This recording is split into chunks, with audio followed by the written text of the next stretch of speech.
Welcome to Pleasurology Island. I'm Free Thought Steve. Thanks for stopping by. I've been talking about ethics, and particularly the ethics of sexuality, and I've been talking about the idea that Christian anti-sexual culture, Christian purity culture, actually has a very detrimental effect on our sexual development, so that people, even after they leave Christianity behind as a worldview, and start viewing the world more realistically, people still have problems with enjoying their sexuality. And this has been documented in a book by Linda K. Klein called Pure. She's talked about the sort of panic attacks that she herself used to have when she was trying to have intercourse with a partner. But the old patterns of guilt, shame, and anxiety and fear of sin and hell and all that just caused her emotional brain to freak out and sent her into a panic attack, which made it, she just would curl up in a ball and couldn't have sex. And other women that she has talked to have had similar kinds of problems. I've seen letters on Reddit, on a subreddit called Ex-Christians or Deconstruction. There are two of them. And some women say, I feel like I got in the habit of shutting down my sexual responses as soon as they got started, and that's become a habit for me. And now I no longer am able to become sexually aroused because I stifled my sexual arousal for so long at an early age. And it turns out that there are indeed a couple of optimal periods for sexual learning as we grow up, and natural selection expects us to have a certain amount of sexual experiences during the childhood period of sexual learning, and then during the adolescent period of sexual learning up into young adulthood.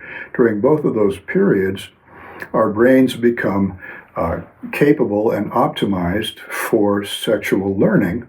But those are precisely the periods of development that Christian anti-sexual culture prevents us from having any sexual experience during those periods of critical learning, what are called critical periods of learning for sexuality. The Christian culture tries to prevent all sexual experience, even all sexual thoughts, during that period of time.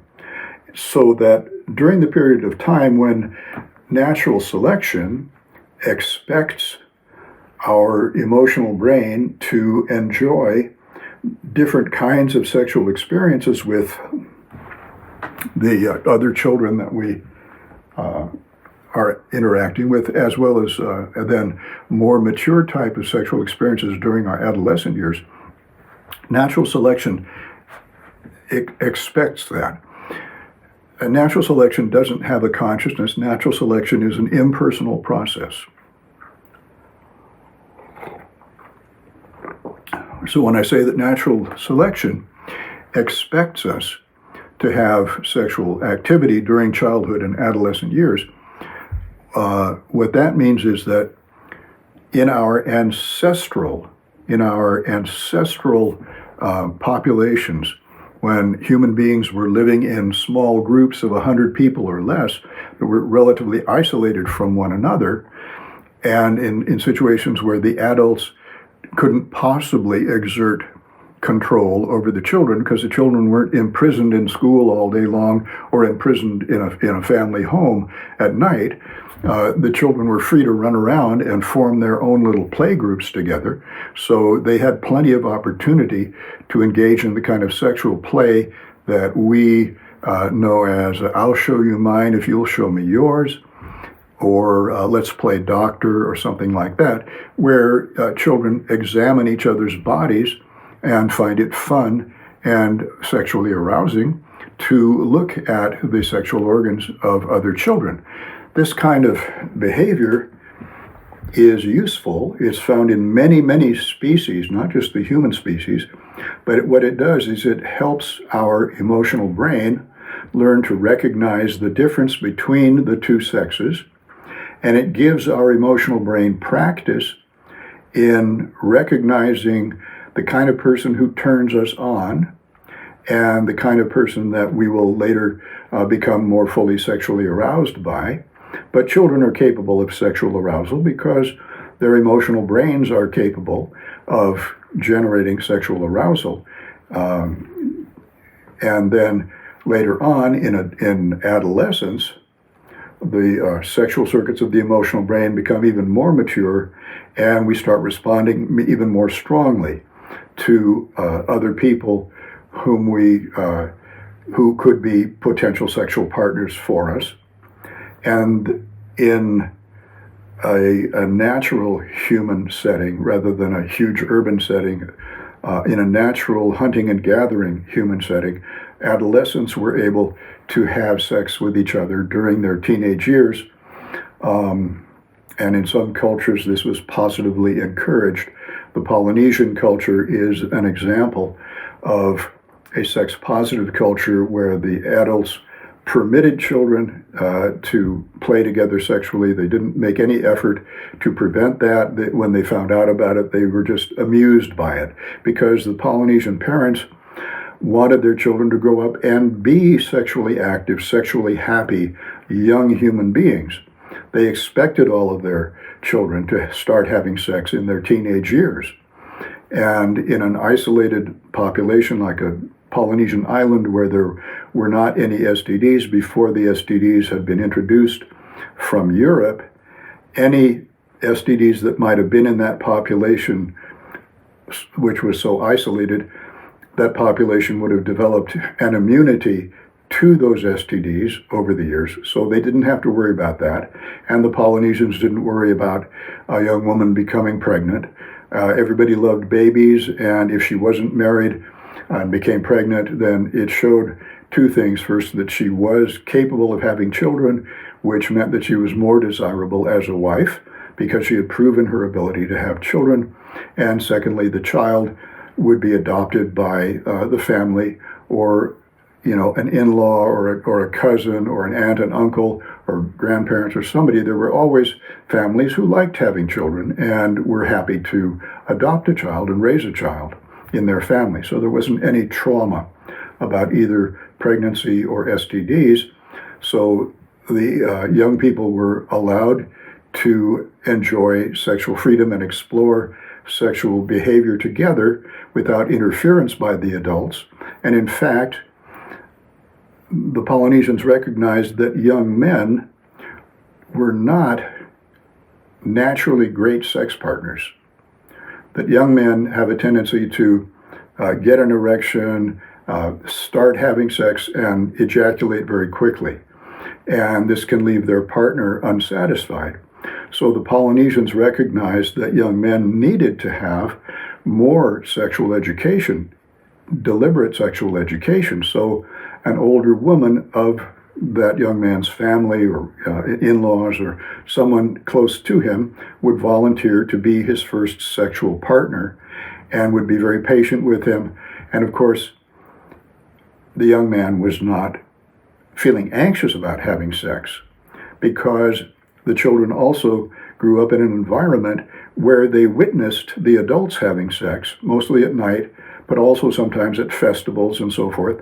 The children, there was no mystery about what sex was and how it was done, and they observed people having sex and enjoying having sex. So sex was not a big mystery. It was just held up as one of the good things in life that was to be enjoyed as well as possible. So this older woman would patiently educate the young man until he was able to control his ejaculation well enough to be a good sexual partner, and then he would begin having sex with the young women of his own age group, the teenage young women. And teenage young women were always had sex with an older man, not necessarily terribly older, but even an older teenager who was experienced enough that he could give the young woman a good sexual experience right from the start.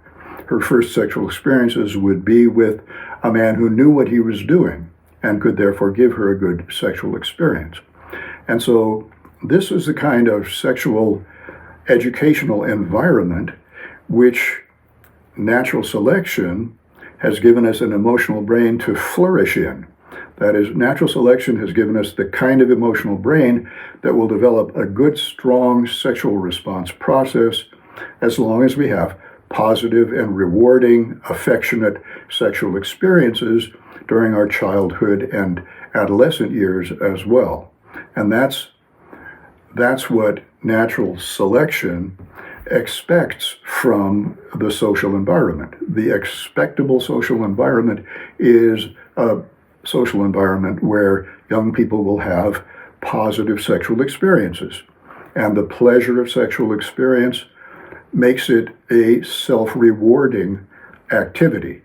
Just like eating is rewarding because it tastes good and satisfies our hunger. Sexual activity is rewarding because we have the pleasure of an orgasm. Sexual activity before that gives us high arousal sexual bliss, followed by an orgasm, and affectionate feelings between the partners.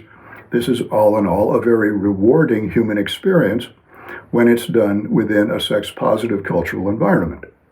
But Christianity, with the purity culture and the anti-sexual rules that have gone along with Christianity from its beginning, is just the opposite. It is the worst possible type of environment for healthy sexual development. So we need to go beyond that. We need to free ourselves from the Christian way of looking at things. And so this morning I wrote some notes about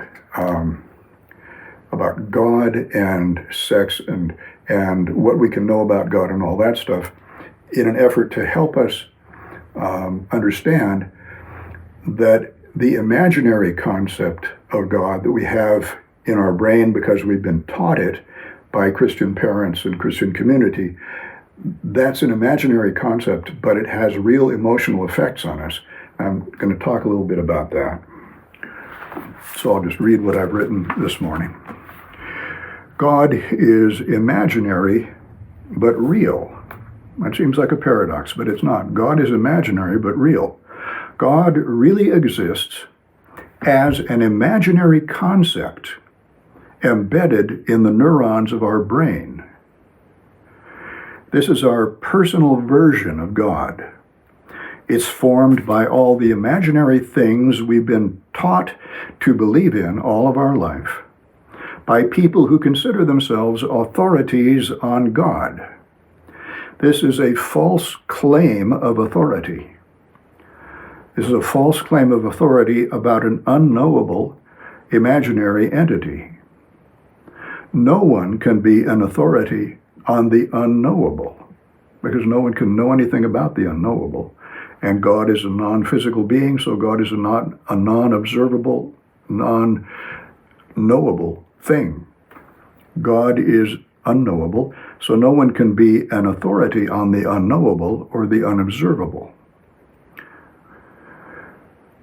At best, we can be authorities on human ways of imagining the unknowable.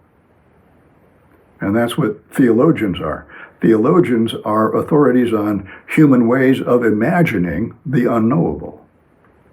But no one can be an authority on the truthfulness of any of those human ways of imagining the unknowable. No one can be an authority about the truthfulness of ways of imagining the unknowable. There is no truth value whatsoever to any of the thousands of unverifiable human ways of imagining the unknowable. All the human ways of imagining the unknowable are unverifiable, and therefore there is no truth value to any of them. They cannot be proven to be true. But the reality is that if we were taught as children to believe in the real truth of some specific way of imagining God, then our brain learned, in fact, to visualize a conscious image of that specific version of the unknowable God. So our brain learned to visualize God in a specific way, the way that we were taught to. Our neurons, the nerve cells in our brain, made a specific set of synaptic connections between neurons that allows nerve impulses to pass through the neurons. Millions of specific synaptic connections between nerve cells, which, when they are activated as a coherent pattern, produce in our consciousness an imaginary visualization of God. And that visualization of God appearing in consciousness is real. It's a real visualization that appears in our consciousness, created by millions of real neurons in our brain. Probably billions of neurons work together to create a mental visualization in consciousness of some specific way of imagining the unknowable God. We are capable of carrying on imaginary conversations with this imaginary learned version of God inside our own head. This is silent prayer when we talk to God inside our own head. We're talking to the visualization of God that our own imagination has produced, because it's been taught to produce a certain kind of visualization of God. We can also talk out loud to our imaginary version of God in groups with other people, all of us sharing the delusion that our group version of imaginary God is actually hearing what we are saying. And so the whole group talks to the imaginary visualization of God. And every time we talk to our imaginary version of an imaginary being, we use our God visualizing neurons to project an imaginary image of God into our consciousness. And that's a very real process. Even though we're talking to an imaginary being, there's a lot of real stuff happening in our brain, in our neurons, to create the imaginary picture of the God that we're talking to, and we have this imaginary conversation with them. Billions of neurons are involved in this, and the more often we do it, the stronger the connections get between those neurons. And the easier it is for them to project this imaginary image into consciousness. Each time that we project an imaginary image of God into our consciousness, the synaptic connections between the God visualizing neurons become stronger, and that pattern of neural activity becomes stronger. And the imaginary God visualization in our consciousness becomes more and more vivid and lifelike. And it seems more real. And it is a real visualization. It's a real phenomenon appearing in our consciousness. Our imaginary picture of God is a real thing appearing in our consciousness. It doesn't have any real corresponding actual thing in the universe, but it's a real thing in our consciousness. It's a product of our imagination, but it's a real product of neural activity. Repeating this process countless times makes our emotional brain believe more and more firmly in the reality of our imaginary version of God. Having conversations with God makes us believe that God really exists, even though we're only having conversations with an imaginary figure in our own consciousness. Excuse me. That was an editorial comment on the value of an imaginary picture of God. A key part of our way of imagining the unobservable, the unknowable, a key part of it is the belief that there is a real but invisible being who actually exists somewhere, who is just like the imaginary version of the unknowable that we are imagining. We've been taught to believe that our imaginary version of the unknowable really exists. And we've been taught to believe that by a whole group of people who believe in that particular imaginary version of God, that particular imaginary version of the unknowable. And this whole group of people starts with our parents. And then all the church authorities, church teachers, ministers, whoever it is that belongs to the, quote, faith community. And faith is nothing other than the voluntary decision to believe in something with no evidence supporting the reality of that thing. And so a whole bunch of people get together and decide to, they agree to believe in something imaginary. They all share the delusion that their group visualization of the imaginary unknowable is the only correct way for human beings to imagine that which cannot be observed and which therefore could be anything at all, including it could be nothing at all. But they are all suffering from the delusion that their way of imagining the unknowable is the only correct way for human beings to imagine the unknowable. Whereas, of course, there are an infinite number of ways we can imagine the unknowable, none of which can be verified.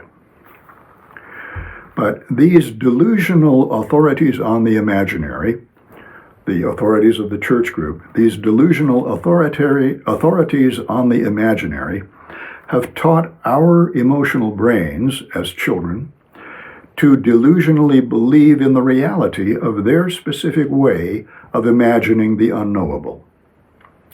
This causes our emotional brain to respond with real emotions whenever we have an imaginary interaction or an imaginary conversation with what I call the personified unknowable.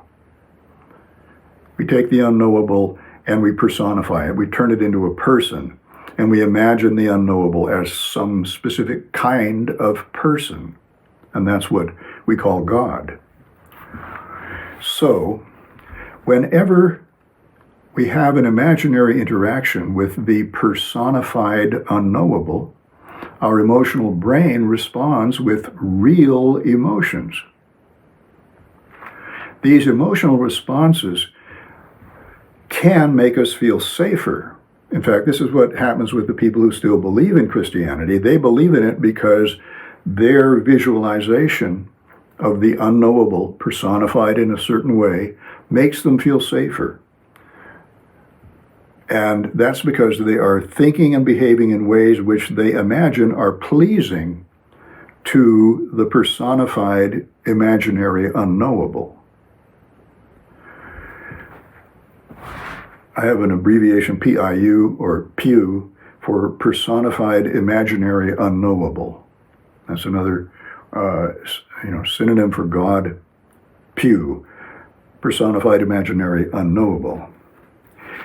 If we're behaving in a way that we've been taught the personified imaginary unknowable approves of, then we feel safer because we feel that the personified imaginary unknowable will protect us and bless us with good things because it supposedly approves of what we're doing.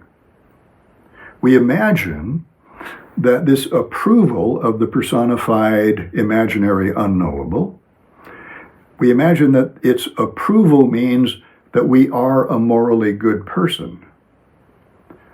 And this gives us a euphoric feeling of self-worth, a positive emotional glow in consciousness. And that's what churchgoers feel when they believe they're following all the rules of their particular version of the unknowable, and the unknowable therefore approves of them. Then they feel safe, they feel that they're going to get magical protection from the unknowable.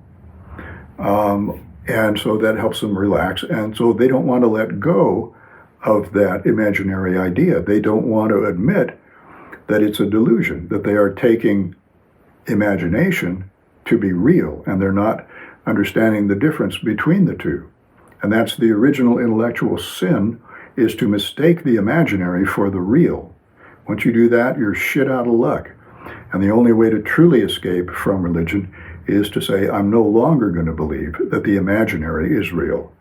I'm going to recognize that the imaginary is purely imaginary. And people can imagine the imaginary any way they want, and nobody can prove that anybody's way of imagining the imaginary is in any way true, no matter what they believe or don't believe. But when our emotional brain is in this delusional state of imaginary approval by the personified imaginary unknowable, our emotional brain causes our whole body to relax. The emotional brain operates our autonomic nervous system and our hormone system in calmness mode. The autonomic nervous system is, you could also call it the emotional nervous system, and it goes throughout the body. It's over here. All these nerves that you see there on that side are going out to all these different organs, all the internal organs of the body, and they are changing how those organs operate. For instance, in calmness mode, the autonomic nervous system makes our heart beat slower and more relaxed. In emergency mode or anxiety mode, the autonomic nervous system makes our heart beat faster. And autonomic nervous system comes from the same root as autonomous. I've been talking about autonomous ethics, where we are self-ruling, autonomos, governing ourselves, ruling ourselves, making our own sexual decisions and our own ethical decisions of all sorts. That's autonomous. Well, this part of the nervous system, the autonomic nervous system, is called that because it seems to operate independently from our intellect, from our voluntary willpower. We can't voluntarily just say to our heart, beat slower or beat faster. Our heart is not under the direct control of our consciousness. It's under the control of our emotional brain. Our emotional brain is in control of the autonomic nervous system. This is the emotional brain, and this part of the emotional brain right there is called the hypothalamus, and it sends nerve impulses down here. This is where the autonomic nervous system control centers are located. So the emotional brain, when it makes a decision about what kind of emotion is appropriate for the current situation, can I be relaxed or should I feel threatened? The decision is expressed by this part of the emotional brain, sending impulses down the spine through the autonomic nervous system to our heart, our adrenal glands, our lungs, all of our blood vessels, and the autonomic nervous system either prepares the body for facing a threat, which is what we get in anxiety mode or emergency mode, or the autonomic nervous system kicks back and relaxes and said, hey, I'm safe here. Everything's fine. I don't need to be upset. I don't need to be secreting adrenaline into the bloodstream. The emotional brain controls the hormone system as well. And in addition to adrenaline, which is one of the stress hormones, there are other hormones called the cortisol hormones, cortisone hormones, which are stress hormones as well. And the emotional brain controls whether or not we are secreting those stress hormones into our body. So the emotional brain responds to the imaginary situation that we have of either being approved of by an imaginary God or being disapproved of by an imaginary God. If the emotional brain believes in the reality of that imaginary God, then the emotional brain responds by either believing that we are safe and being blessed by that God, or that God is threatening us with punishment because we've disobeyed what we have been told are the rules that imaginary God has made for human behavior. When we imagine All right, so when we imagine that we're behaving well and we're supposedly a morally good person because we're following the supposed rules of the imaginary God, and those rules are nothing but human guesses about what an imaginary God might or might not want us to do. So all of those guesses have no truth value whatsoever, and they were made thousands of years ago by people who thought the world was flat and the sky was a solid dome and had no idea how big the universe was or anything. But if we've been taught to believe that those guesses about the unknowable are actually true, and we've been obeying those rules, like not having sex, let's say, not having sexual thoughts, blah, blah, blah, then our emotional brain feels safe.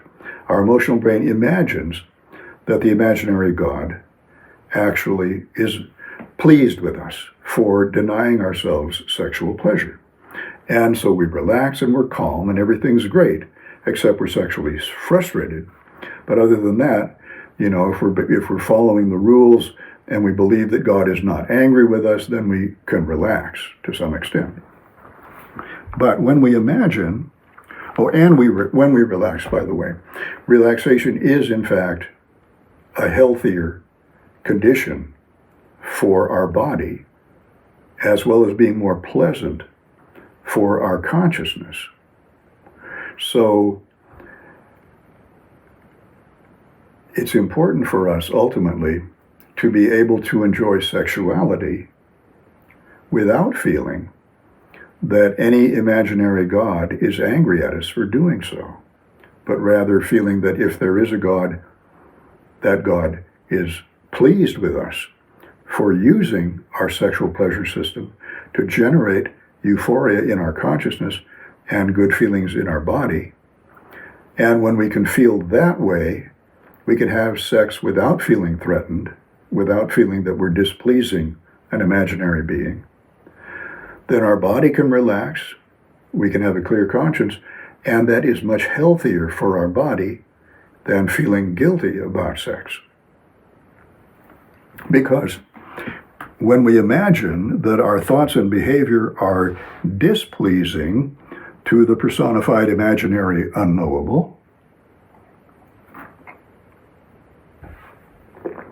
then we imagine that the PU is angry with us, and instead of blessing us, will punish us by withdrawing its imaginary magical protection from us, and we imagine that the PU considers us personally disgusting and morally bad, so that we imagine that we're morally bad simply because we're breaking the rules of the PU, the personified imaginary unknowable. But those rules are just human rules. They're not actually God-given rules. But we've been taught that when we obey those rules that human beings made up thousands of years ago against sex, when we obey those rules, we've been taught that then the imaginary being approves of us and is going to bless us. But if we disobey the imaginary being by enjoying our natural biological sex drive, then the imaginary being is angry with us and is threatening us with punishment. That makes us feel anxious, and that's not good for our system. Our feeling of safety, then, is replaced by a feeling of threat. And our feelings of self-worth are replaced by feelings of self-disgust instead of self-worth. I'm a morally disgusting person because I didn't obey God's prohibition against sexual pleasure. When we have these feelings, lack of safety and lack of self-worth, and being ashamed of ourselves, basically, our emotional brain then creates anxious tension in the muscles of our body, because the emotional brain also can control our muscles, and it could create tension throughout our body in our muscles, as well as putting our autonomic nervous system into emergency mode and our hormone system into emergency mode. And all of these are unhealthy changes for our body. So sexual guilt is unhealthy physically and as well as psychologically and emotionally unhealthy. Because it's always unhealthy for us to feel a lack of self-worth, to feel that we're disgusting in some way or morally bad. So what we have to learn to do, of course, is change our standards of judgment about what makes us morally good or morally bad. And what I've been arguing for in the past series of talks is the idea that what's morally good is behavior that creates euphoria and pleasant enjoyment for the people who are directly involved in any given situation.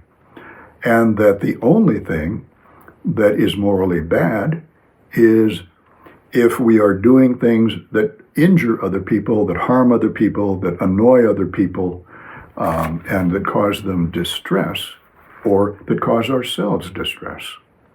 So that's what I am proposing as an alternative set of moral judgment standards.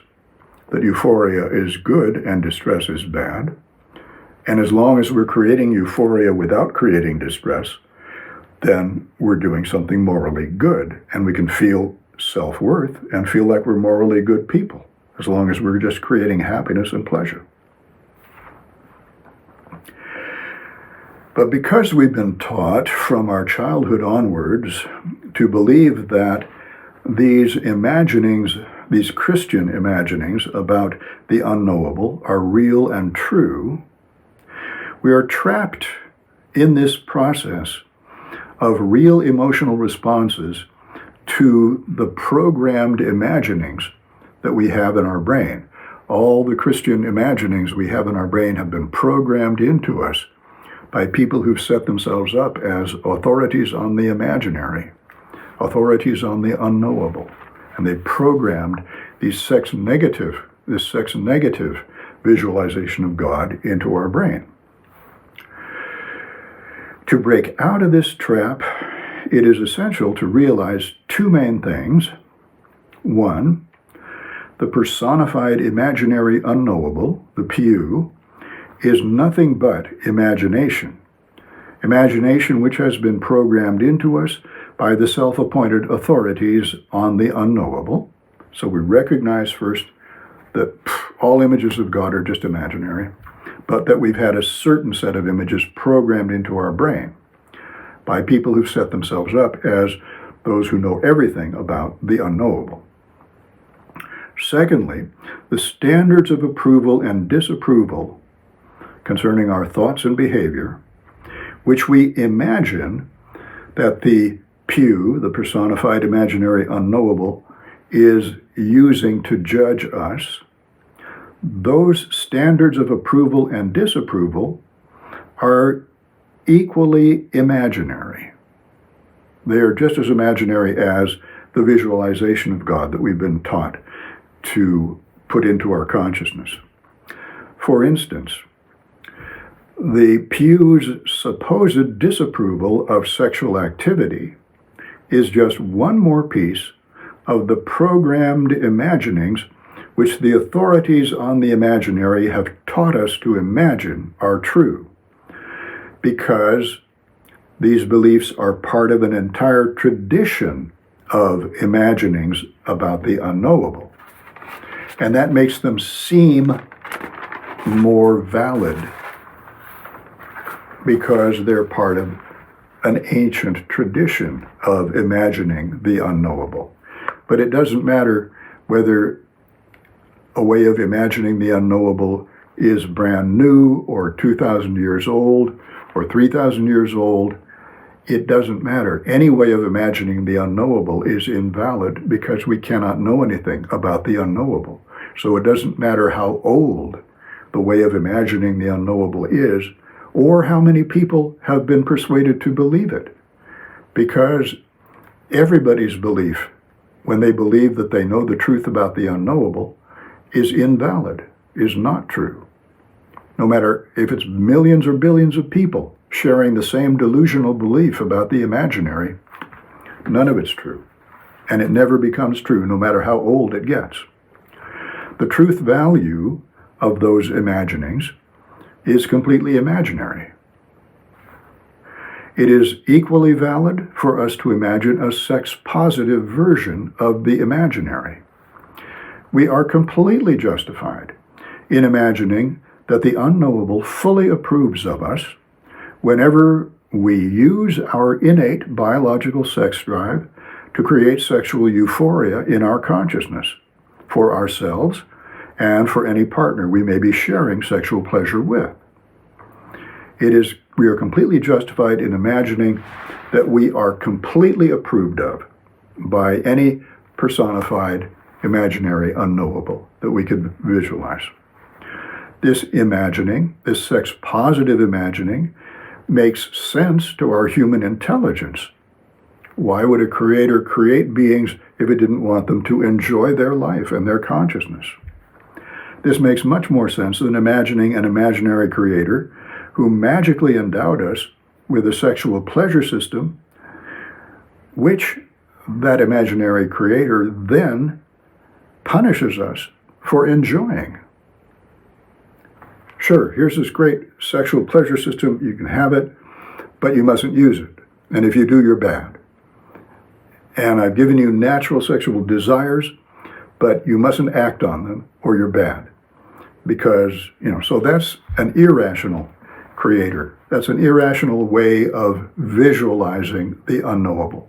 I think it's much more rational to visualize the unknowable as being, okay, in fact, our sex drive and our sexual pleasure have evolved through natural selection, so it's part of us, and that's part of the way the whole nature of life is set up in the universe is organisms reproduce sexually. That's how they perpetuate their species. Therefore, we evolve brains that naturally reward us with pleasure for doing that, for engaging in sexual activity, because that's something that perpetuates the species. And even though we no longer need to perpetuate the species more than, one or two children per person, and we have a sex drive that is capable of giving us a lot of pleasure beyond that, there's no reason we can't use our sexual pleasure system to give ourselves as much sexual euphoria as we want, as long as we're being careful not to create new human beings unintentionally. But we've got this wonderful sexual pleasure system, and the more euphoria we can generate with it, I would think the happier a creator would be. If it's a benevolent creator who just wants us to enjoy our existence, sexual pleasure is one of the best possible ways of enjoying our conscious life. Both imaginings of the unknowable, both a sex-positive and a sex-negative way of imagining the unknowable, have no real truth value. Neither one of them can be verified, so it's a completely arbitrary choice which way we want to go. We can believe in no imaginary unknowable beings whatsoever, and we can believe that, well, there probably are no imaginary unknowable beings, but if there do happen to be imaginary unknowable beings, then I choose to believe that they would want us to enjoy our lives as much as possible, which includes enjoying our consciousness, which includes enjoying our sexuality as much as possible, as long as we don't distress or harm ourselves or our partners. Just because the sex-negative imaginary way of looking at things has an ancient and widespread tradition of imagination behind it, a tradition of sex-negative imagining, which has monopolized the imaginations of people in European-based societies for centuries and centuries, that does not give the sex-negative way of imagining the unknowable any more truth validity at all, any more truth validity than a sex-positive way of imagining the unknowable, even though this sex-positive way might be a new way of imagining the unknowable. Since we've had in European civilization a monopoly of 2,000 years of sex-negative imagining the unknowable, that doesn't mean that that old way of imagining the unknowable has any more validity than a brand new way of imagining the unknowable, which is a sex-positive way. And of course, there are other cultures which have imagined the unknowable in a sex-positive way. In India, the god Shiva was the original yogi. He was the original cannabis user. He was the original tantric sexual partner. Shiva and his wife Parvati used to make love for 1,000 years at a time because Shiva had good ejaculatory control. And so he represents a very sex-positive form of imagining the unknowable. So other cultures have had sex-positive traditions of imagining the unknowable. New ways of imagining the unknowable possibly could be considered more rational because we're now imagining the unknowable using a much more realistic, up-to-date scientific worldview. We know that there are trillions of galaxies out there and in a huge universe. And we understand that whether or not we give ourselves an orgasm at any given time probably doesn't make that much difference to the forces that caused a universe of trillions of galaxies to come into existence. Those forces may not have any consciousness whatsoever. They're probably just natural laws. And anyway, our novel way of imagining a sex-positive unknowable is less completely crazy than the sex-negative way, which was invented by people who thought the cosmos, the whole universe, consisted only of the Earth, the sun, the moon, and 5 planets. And then the stars were in a sphere. They were all embedded in a sphere, and they rotated around the Earth. And that was their image of the entire universe. Those were the people who made up the sex-negative rules. They were living in that kind of worldview. And so we can say, well, at least our worldview is starting out, our sex-positive view of the imaginary is starting out with a more realistic worldview. Even though our novel sex-positive imaginings about the unknowable have no actual truth value, they are an essential tool, and this is where the psychology comes in, the psychotherapeutic part of things. We're recovering from purity culture. A sex-positive way of imagining the unknowable is a very essential tool for replacing the programmed sex-negative imaginings which our brains were forcibly infected with when we were defenseless children. And those, as I've tried to point out, are very real things. They're real physical things embedded in our brain, the sex-negative imaginings that we were forcibly programmed with as children are real things in our brain. So, sex-positive imaginings about the unknowable can be a useful tool to counteract the real emotional effects of sex-negative imaginings. Since those sex-negative imaginings are really physically embedded in our neurons, which makes them capable of causing real emotional and physical responses, negative responses from our emotional brain, it is really truly useful, emotionally useful, psychologically useful for us to self-program our own imagination and our own emotional brain, to self-program ourselves with self-chosen counter-imaginings, sex-positive imaginings, a visualization of the personified unknowable as approving of and delighting in our success in creating sexual pleasure and sexual euphoria and cosmic orgasms. Once we learn how to do this, creating this pleasure for ourselves and our partners, when we use our natural, emotional, biological, sexual pleasure system to safely and intelligently satisfy our innate sex drive with approval and affection for ourself, with approval of ourself and affection for ourself, and with affection for our sexual partner.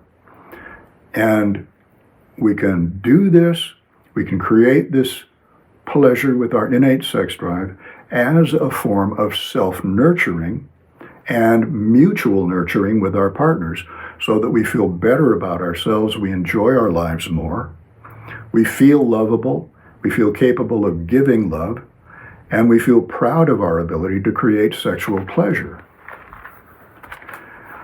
In order to have relaxed, super euphoric sex, we need to be at peace with our own conscience. And that means believing that if the unknowable, whatever it is, happens to include some invisible being that has some attitude towards us and our sexual behavior, it means believing that that attitude is one of approval. If we want to have a clear conscience, if we want to be at peace with our own conscience, it means believing that if there is some part of the unknowable that is conscious of our behavior and takes an attitude of approval or disapproval, that it approves of our harm-free pleasure and euphoria of all kinds, especially sexual. So that's what I wrote down this morning after I took about 3.75 milligrams of THC and 3.75 milligrams CBD in my favorite brand of cannabis-infused gummies before breakfast. And then by the time I finished breakfast and had a little cup of coffee, my brain put out all of that stuff. So anyway, that gives you something to think about between now and next time, when I'll continue to talk about how we can rehabilitate ourselves and our sexual responses from this forcible programming that has really prevented us from getting the kind of positive sexual experiences we should have been able to have in childhood and our teenage years, how we can nevertheless do some rehabilitation work with our sexual drive to normalize our emotional sexual arousal response and learn how to create completely satisfying states of consciousness.